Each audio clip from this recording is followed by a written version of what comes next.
All right, so in the last section in Chapter 7 that we're doing, we're talking about assessing normality.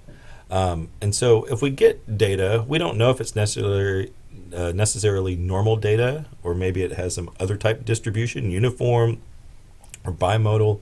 So if we want to try to determine if it comes from data that is normally distributed, we can perform a test on it. And so looking at one of the homework problems, here is some data. If I want to assess to see if it's normal, there is something I can do in StatCrunch to let me see an R value of the data matched up with the z-scores of each value to determine its normality.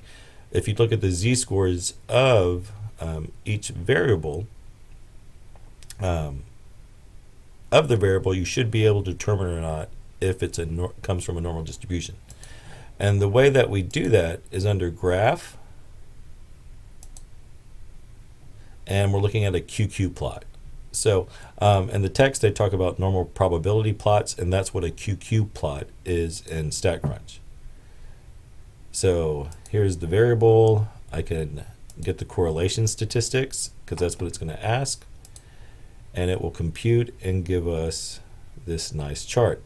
If the data follows along this line, right? So here's our variables, and here's the z-scores is what we have.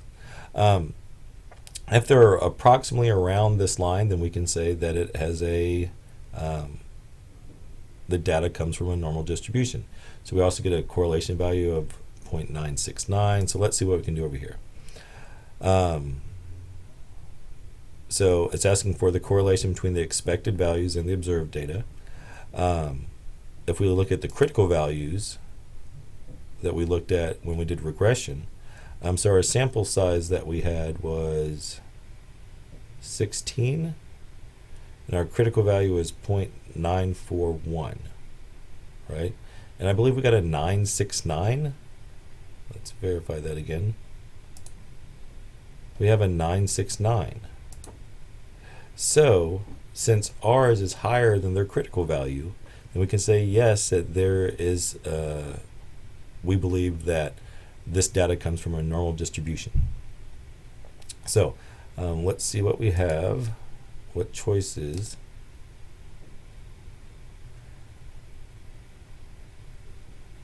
The correlation between the expected z-scores and observed data. So here's where we put our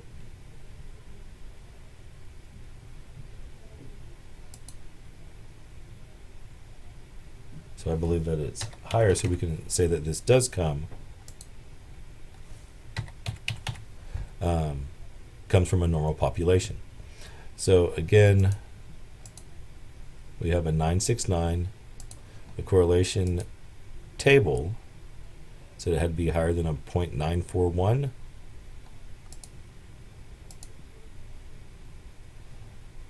And so let's check this.